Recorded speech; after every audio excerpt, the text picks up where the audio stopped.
you kidding me?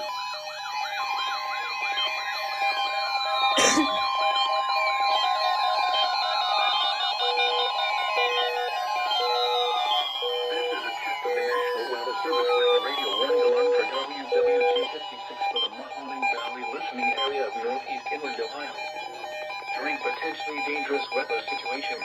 Specially built receivers are automatically activated to warn of the impending hazard. These receivers are normally conducted by the National Weather Service every Wednesday between 11 a.m. and noon. When there is a threat of or existing severe weather in the area, the test Are you kidding me? until the following day. Fucking V5. This ends the test of the National Weather Service weather radio warning alarm.